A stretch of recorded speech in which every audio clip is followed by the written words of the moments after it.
All India tech news में दोस्तों आज हमारे साथ मौजूद है द वन मैन आर्मी। आप देख सकते हैं इम्तियाज़ जलील साहब, जो कि जो औरंगाबाद है वहाँ के एमपी है और वक्फ बोर्ड के मेंबर है इम्तियाज़ जलील साहब। दोस्तों आप सभी को मालूम है इम्तियाज़ जलील साहब के काम से काफ़ी आग लगी हुई है और इम्तियाज़ जलील साहब जब भी कुछ बोलते तो कुछ ना कुछ एंटरटेनिंग बात बोलते जिसमें काफ़ी मज़ा आती है। सर अभी हाल ही में आप मुंबई आए थे सर, और सर आपने कहा कि अब्बू हाशिम आज़मी को आप दावत दिए क्या एमआईएम पार्टी ज्वाइन करने की। तो सर उसमें अब्बू हाशिम आज़मी का इंटेंशन आया, उन्होंने रिप्लाई दिया कि जुम्मा 8 दिन की पार्टी को मैं कैसे ज्वाइन करूं, हमारी पार्टी 100 साल पुरानी है जो उनकी समाजवादी पार्टी। तो सर उस पर आपका क्या कहना है सर? इतनी पुरानी पार्टी का महाराष्ट्र के अंदर एक भी मेंबर ऑफ पार्लियामेंट नहीं है, ये बड़ा अफसोस होता है मुझे उसमें। और एक नई पार्टी का एक मेंबर ऑफ पार्लियामेंट कम से कम आ गया है करके उसमें, तो नई और पुरानी मायने नहीं रखती है। अबू आसिम भाई मेरे लिए बड़े भाई की हैसियत रखते हैं, मैं बहुत इज़्ज़त करता हूँ उनकी।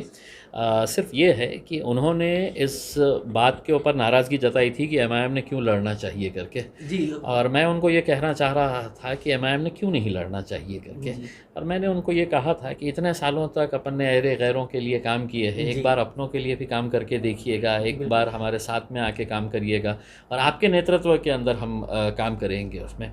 तो जिस अंदाज़ में उन्होंने जवाब दिया है, मैं आसिम भाई से सिर्फ इतना कहना चाहता हूँ कि अल्लाह को तकब्बुर पसंद नहीं है उसमें कि हम बड़े हैं, हम ये इनकी क्या हैसियत है, इनकी क्या औकात है करके उसमें इस तरह की बातें हैं। देखिए इलेक्शन लड़ने का अधिकार इख्तियार सबको है उसमें।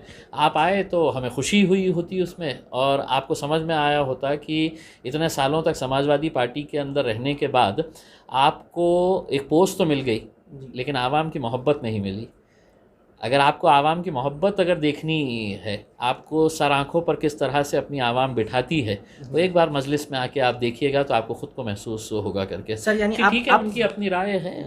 यानी कि सर आप एक बार फिर उन्हें दावत, आप अपनी वो रिक्वेस्ट भेजी? एक बार ही नहीं, मैं हमेशा उनको ये कहूँगा उसमें, और उन्हीं के साथ तमाम उन लोगों को ये कहना चाहूँगा जो अलग अलग पार्टियों के अंदर सिर्फ अपना एक ओहदा बचाने के लिए टिके हुए हैं, उनसे ये कहूँगा कि एक बार मजलिस के साथ में आइए और हम और आप मिलकर है तो एक नई ताकत बनाएंगे और देखिएगा फिर कैसा जलवे हम वहाँ पे दिखाते हैं करके उसमें। आप आ गए तो बहुत अच्छी बात है, उसके अंदर नहीं आए तो फिर आमने सामने तो है ही। फिर सर ने बहुत अच्छी अपनी शॉर्ट टर्म्स में बहुत अच्छी बातें कही है। और दोस्तों अभी बकरीद का मौका है, पिछले साल में काफ़ी बवाल होता बकरीद को लेकर, आप सभी को मालूम होगा। महाराष्ट्र गवर्नमेंट की फिर गाइडलाइन आई है, सेम गाइडलाइन है।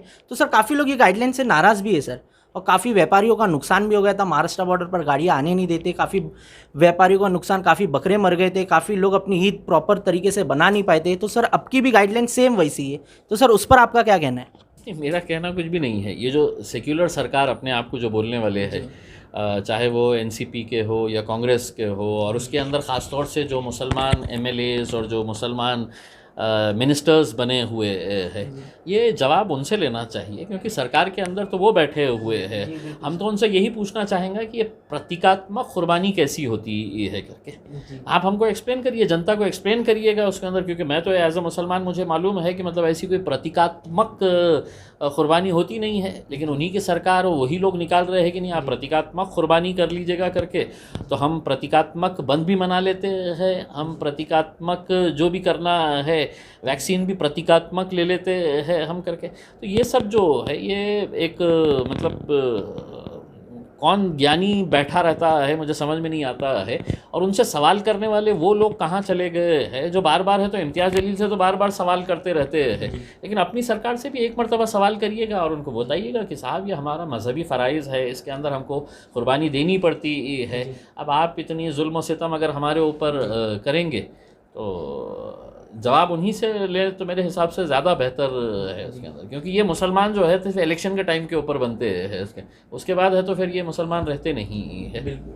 और सर एक सबसे बड़ा मुद्दा सर, जब से 100 सीट यूपी में एमएम पार्टी लड़ेगी तो सर काफ़ी बवाल हो चुका है। ट्विटर पे भी काफ़ी सर देखा जाता है कि काफ़ी लोग हैशटैग कर रहे हैं और काफ़ी लोग ये पॉइंट उठा रहे हैं कि एमएम क्यों लड़ना चाहती है। काफ़ी लोगों को सर ये पॉइंट है कि वहाँ पर वोट कटेंगे, ये होगा वो होगा, बीजेपी आ जाए, मतलब XYZ सर काफ़ी चीज़ें ऐसे कंट्रोवर्सी चल रही है सर, उस पर क्या कहेंगे आप? नतीजा आने दीजिए, लड़ने का इख्तियार तो है उसके अंदर, और हम तो 100 बोले हैं उसमें। मेरा बस चला तो मैं तो कहूँगा कि साहब 400 सीटें लड़ेंगे करके उसमें। नतीजे आने दीजिए, फिर नतीजे के बाद समझ में आएगा उसमें। कि हम कितने ऊपर है और दूसरे कितने नीचे है करके। उसमें इलेक्शन लड़ने का इख्तियार सबको है और हम किसी से पूछ के इलेक्शन नहीं लड़ेंगे।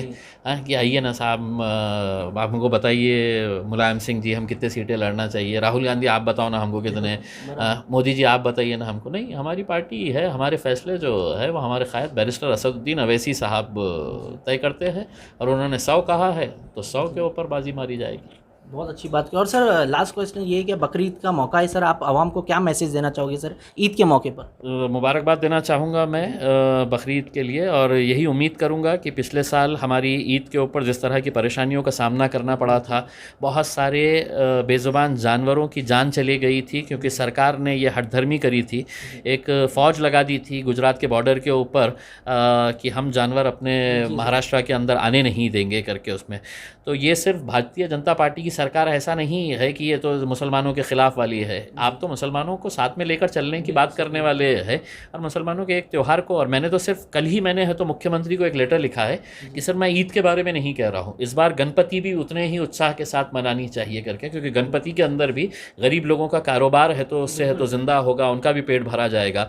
और जो वारकरी समाज है, जो पंढरपुर की यात्रा के ऊपर छोटे मोटे किसान निकलते हैं गाँव से और साल भर इंतज़ार करते हैं इस वारी के अंदर, वो जाएंगे 200 किलोमीटर पैदल चलकर वो जाते हैं पंढरपुर में, तो उनको भी अरेस्ट कर रहे हैं। तो वो जो अपने आप को धर्म के रक्षक बताते हैं, उन लोगों ने इस बारे में सोचना चाहिए। इसका हम तो ईद मनाएंगे। सर ने बहुत अच्छी बात की और सर आपका कीमती वक्त देने के लिए हमें बहुत बहुत शुक्रिया sir, thank you so much. शुक्रिया।